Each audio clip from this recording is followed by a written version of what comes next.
Hello friends, আশা করি সকলে ভালো আছে। আমিও ভালো আছি। এই যে বড় মাছটা, এটা রুই মাছটা ভাজা হয়ে গেছে। এখন আবার দিয়েছি পুঁটি মাছ। একটা বেগুন দিয়ে পুঁটি মাছগুলো রান্না করব।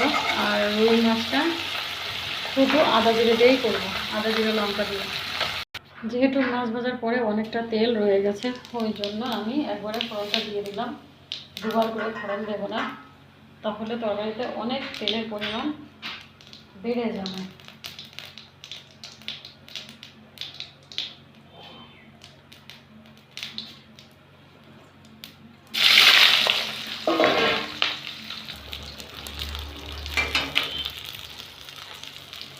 অল্প নুন দিলাম, যেহেতু মাছটা শুকনো শুকনো রান্না করবো ওই জন্য নুনটা কম দিলাম।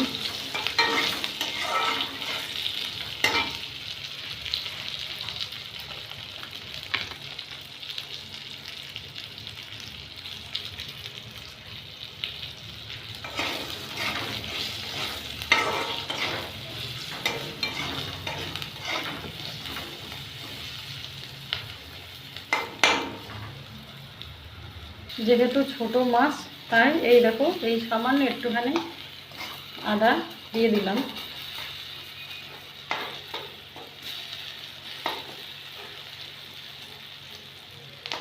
পাশে আদাটা ভেজে নিলাম, ভাজা হয়ে গেলে সবজির সাথে মিশিয়ে দিলাম।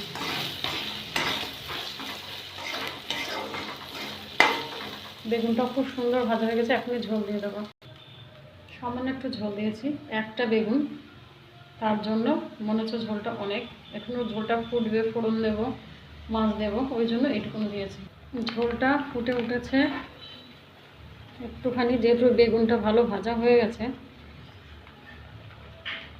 তাই বেশিক্ষণ জাল দিতে হবে না। জিরের গুঁড়ো দিলাম, এবার ভাজা মাছগুলো দিয়ে দেবো।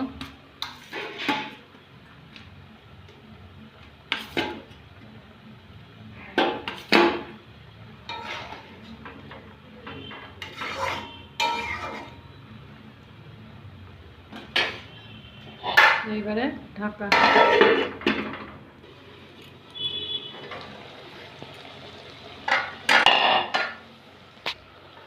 কি অসাধারণ হয়ে আছে দেখতেই পাচ্ছ। এটাকে আমি আজ ফোড়ন টোড়ন কোনো কিছুই দেবো না, সামান্য একটুখানি সর্ষের তেল ছিটিয়ে দিয়ে নামিয়ে ফেলবো। যেহেতু চুনো মাছ, তাই একটুখানি নামানোর আগে সর্ষের তেল দিলে ভালো লাগে খেতে। এটা আমি দিই। অনেকে কাঁচা সর্ষের তেল পছন্দ করে না, অনেকে সর্ষের তেলের গন্ধ আমার অনেকে ভালো লাগে। যাদের ভালো লাগে তারা দিয়ে খাবে, আর যাদের ভালো না লাগে তারা ওইভাবে নামিয়ে দিলে হয়ে না। এর মধ্যে একটুখানি ধনেপাতা কুচি দিলেও খারাপ লাগে না, কিন্তু আমি আজকে দেবো না।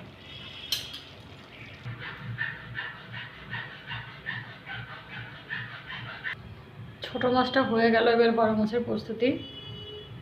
কড়াইটা ধুয়ে মুছে নিলাম, তেল দিলাম একটুখানি, যেহেতু ডুবো তেলে মাছটা ভাজা হয়েছে তাই আর বেশি তেল দেব না। আর যেহেতু সবজি নেই, সবজি থাকলে একটুখানি তেল বেশি লাগে, শুধু মাছটাই ঝোল করব, তো ওই জন্য তেল দিলাম না, ফোড়ন একবারেই দিয়ে দেবো।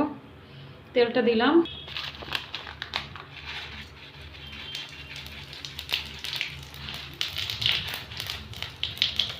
জিরেটা একটু বেশি দিলাম যেহেতু রুই মাছ। চলে গেল আবার দিয়ে মধ্যে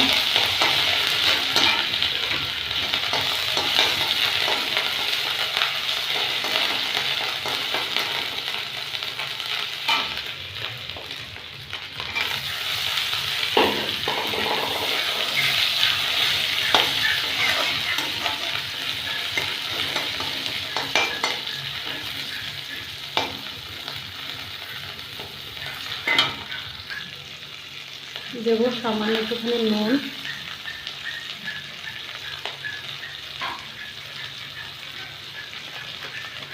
যাবে একটুখানি হলুদ,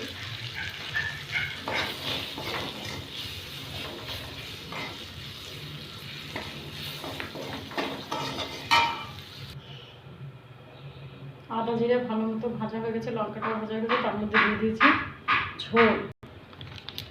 সামান্য একটুখানি হলুদ দিয়ে দেবো, একটুখানি জিরে গুঁড়ো দিয়ে দেবো,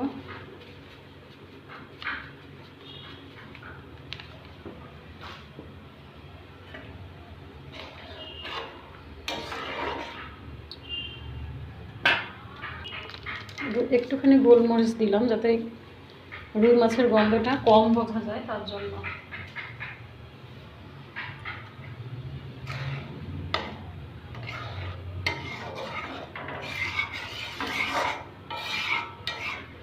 আর গোলমরিচে কিন্তু হজমও হয়, হজম হতেও সাহায্য করে গোলমরিচ। তো ঝোলটা ভালো মতো ফুটবে, ফুটলে তবে মাছটা দেবো।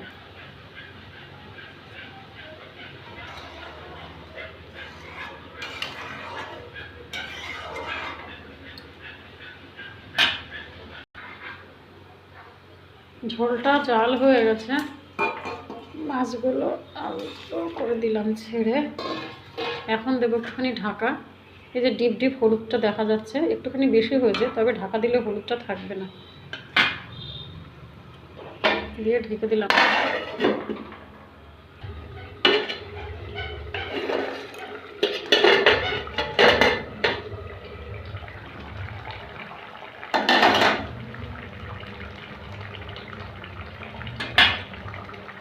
কালার টালার চেঞ্জ হয়ে গেছে। এখন দেবো একটুখানি ধনেপাতা ছিটিয়ে।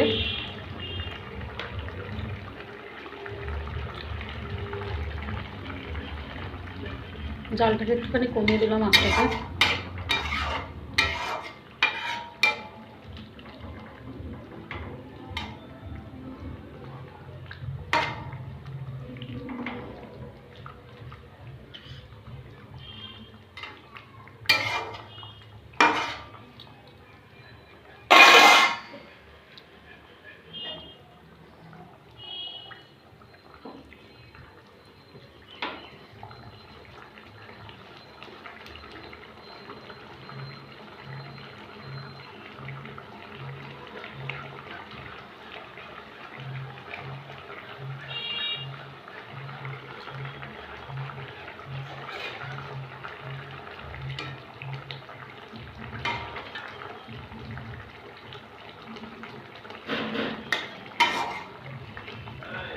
এই ধনেপাতাটা মাছের সাথে ভালো মিশে গেছে, আর আমার রান্নাও কমপ্লিট। অফ করে দিলাম গ্যাসটা।